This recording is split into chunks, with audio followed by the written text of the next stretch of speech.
No toda la población es público de un lanzamiento de Manual do Mundo. Es más pequeño que el autódromo de Interlagos, pero recibe a más de 10 millones de turistas al año y todo el mundo está pendiente. Hoy vamos a ver cómo funciona el país más pequeño del mundo, el Vaticano.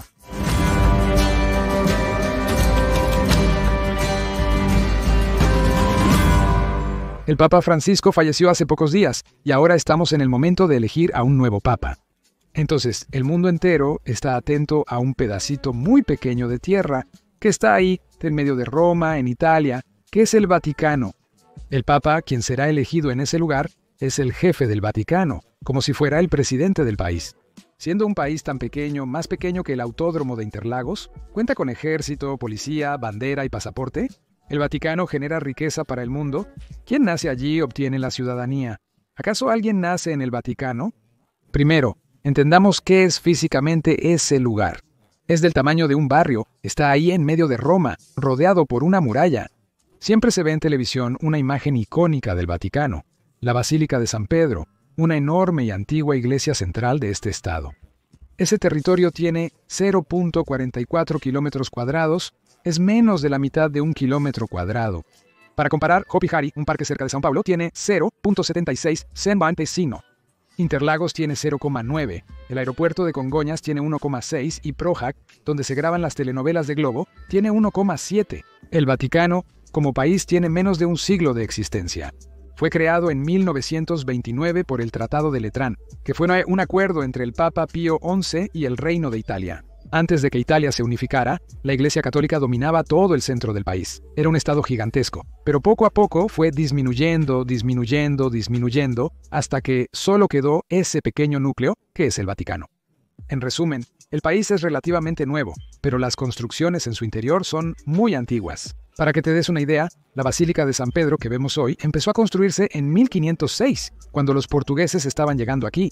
Eso porque antes ya existía otra iglesia que fue construida en ese lugar, porque ahí es donde está la tumba del apóstol Pedro, también conocido como San Pedro, que es considerado el primer papa, que murió en el año 67 después de Cristo, hace casi 2000 años. ¿Algo tan pequeño como esto puede ser considerado un país? ¿Qué define a un país realmente? Según la Convención de Montevideo de 1933, para que un lugar sea considerado un país, debe cumplir con 3 requisitos. Un territorio definido, tiene que existir un lugar, no se puede crear un país así por internet con tus amigos. Necesita tener una población, así que una isla desierta no puede ser un país. Y necesita existir un gobierno, una organización ahí en ese lugar para formar el país. No todos los países deben reconocer a otro territorio como país. Puede existir un país no reconocido mundialmente.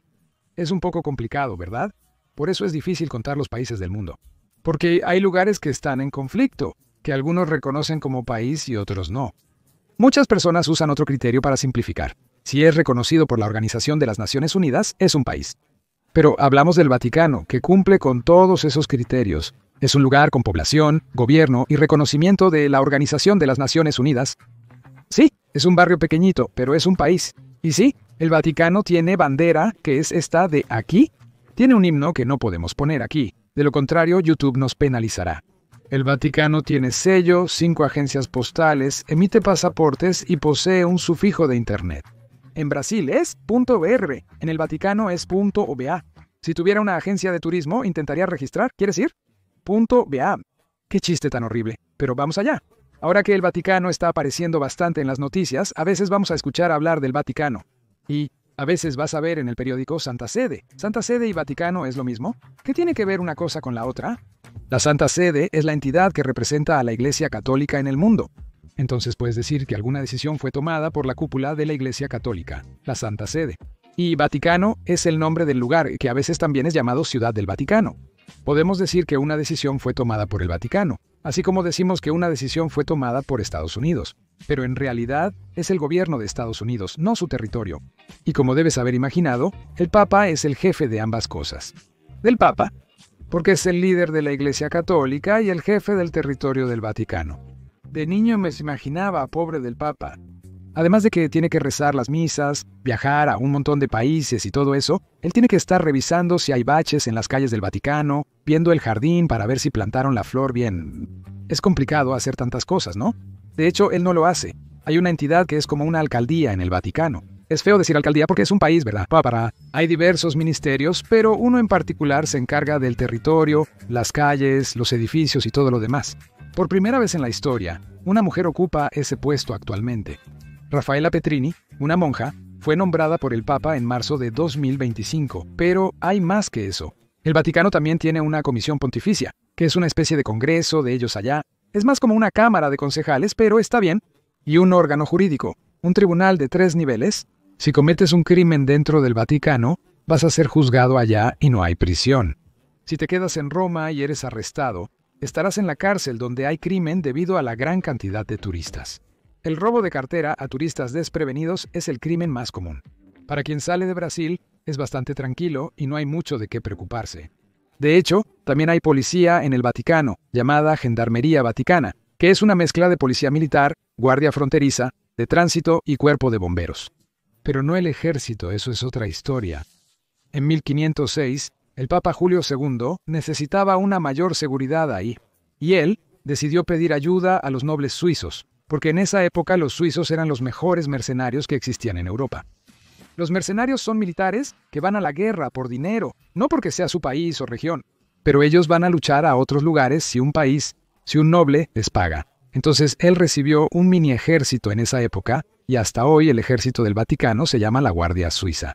Y para formar parte de ese ejército, tienes que ser ciudadano suizo. Ellos son entrenados en Suiza, y su idioma oficial es el alemán, que es uno de los idiomas de Suiza. Probablemente has visto fotos de estos guardias antes, ya que su uniforme es bastante llamativo. Se dice que Miguel Ángel diseñó ese atuendo, pero no es cierto. Lo que usan hoy está basado en cuadros que retratan a la antigua Guardia Suiza. Entonces, de alguna manera, tiene relación con la pintura, pero los colores son de la familia Medici, que es una familia muy rica de Italia. Este mini ejército no tiene la función de hacer la guerra, de proteger las fronteras del Vaticano.